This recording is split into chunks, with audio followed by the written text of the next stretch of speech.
This will be a day long remembered. Now I am the master. Welcome to another episode of Legends and Theories. And welcome to my review of the LEGO New Republic E-Wing vs. Shin Hati Starfighter. This is a set based off of Ahsoka.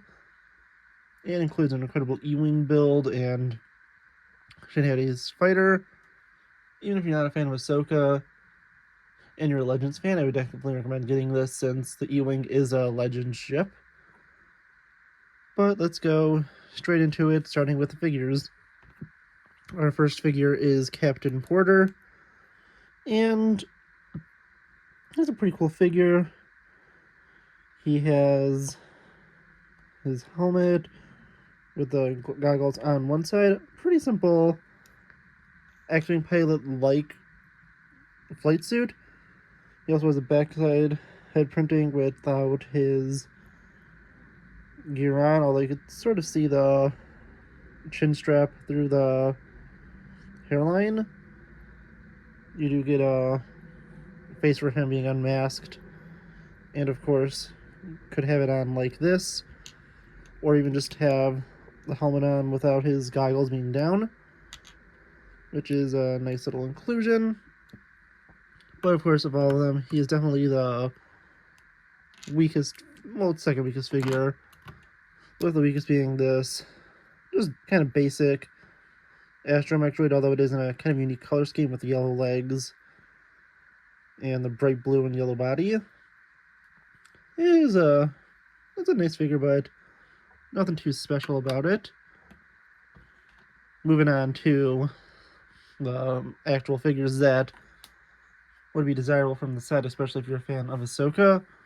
Starting off with the weakest of them is Morgan Elsbeth, who is, although a cool figure, is just weak through the fact that she really doesn't have too much with her. She has a unique head and torso print, but nothing on her dress. She does have two sides, with an angry and a more neutral one, but she doesn't even have any accessories. The main thing I'd recommend doing for you is taking some of these extra green studs that go to load the stud launchers on Shin's fighter and placing them in her hand so she can be using her Night Sister magic.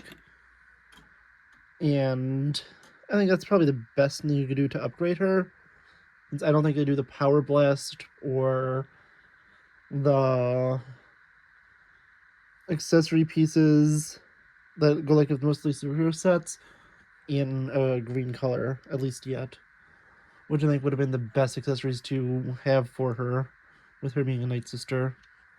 Moving on to our final two figures, we have Shin Hati, and this figure looks almost perfect.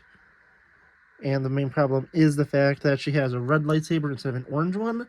LEGO does have orange lightsaber blades, which you get. In fact, I have those in the mail right now, and I'll show them off in a separate video where I could show upgrades to all the Ahsoka figures. Even though I don't have the Ghost yet, there's only one figure I think that needs to be upgraded from that.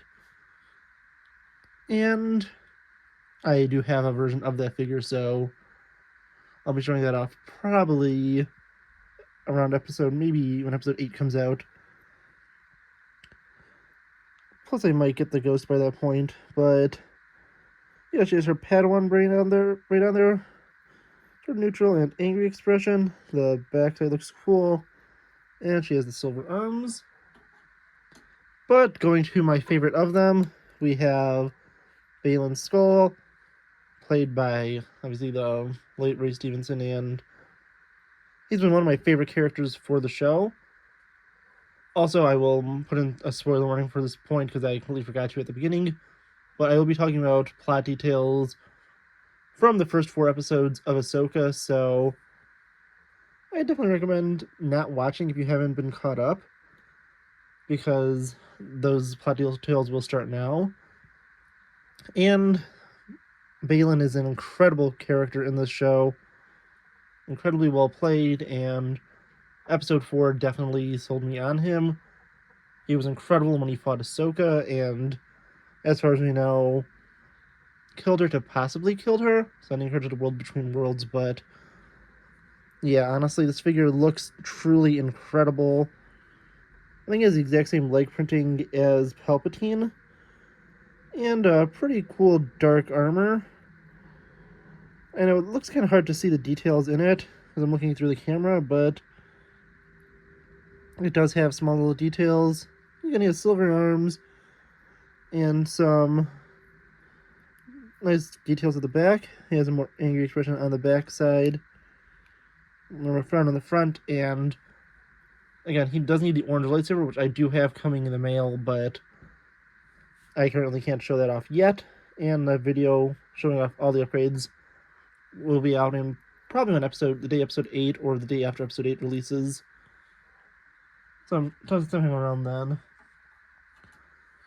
But now let's go take a look at the builds to this. Starting off with the weaker of the two being Shin's Starfighter. And when I say weaker, this is still a really nice design. I just love the design of the E-Wing a lot more, which you'll be seeing in a few minutes. But it has this giant engine at the front. The bottom is kind of plain, but at least it is completed and doesn't look as kind of bad as the Ahsoka's T6 shuttle, which I looked at last week, which definitely needed to be boosted, as I said in that video, probably like $20-$30 to complete some of the details.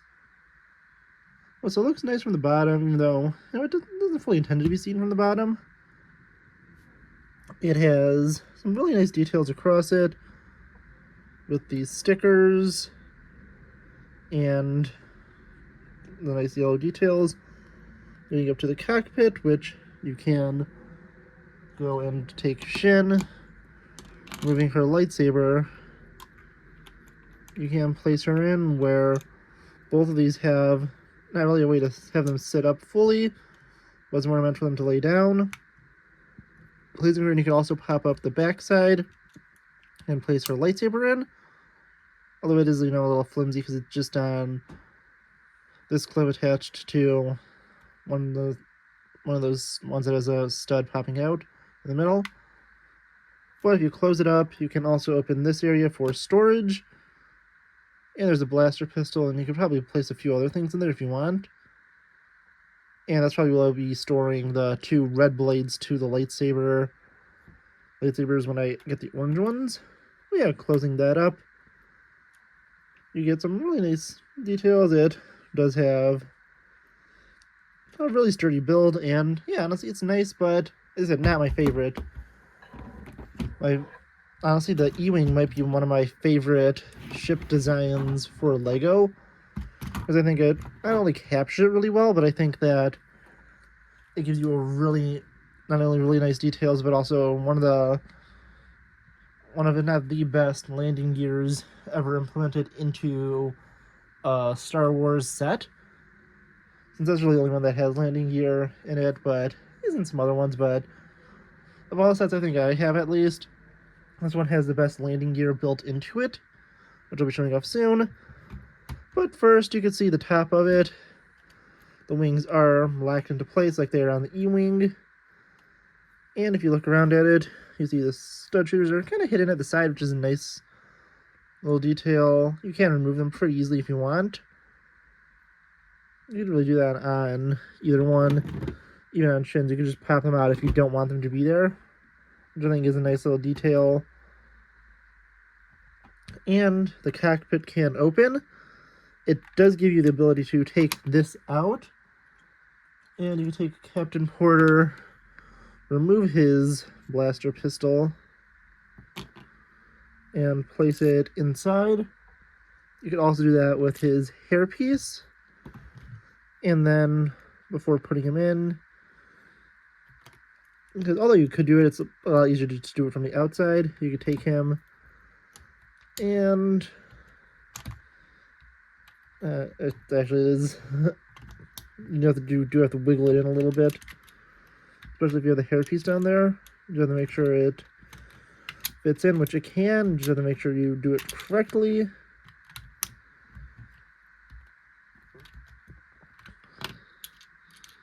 So it takes a moment to do that. You can slide it in.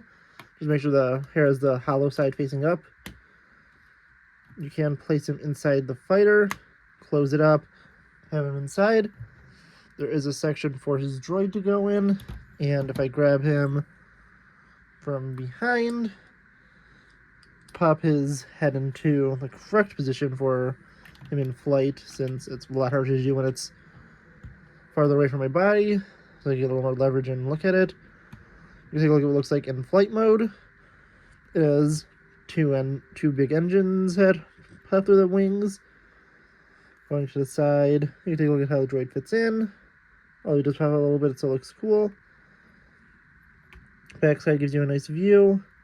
And the bottom side is probably one of the coolest parts, where if I have this placed down here, you can see that as I pan up just a little bit, if you take this, you can fold the landing gear in here, and over here it does fold in, so you can have it in flight mode, which also gives it the height you could use if you want to, like in the first episode of the show, where Sabine has a speeder and flies under it. But yeah, you could have it like this in flight mode, where it is held up by the wings, and the front does have,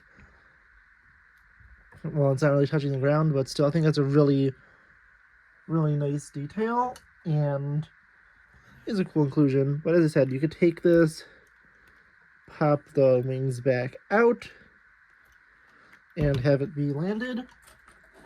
And if I go and, for example, grab a speeder bike, and I could take someone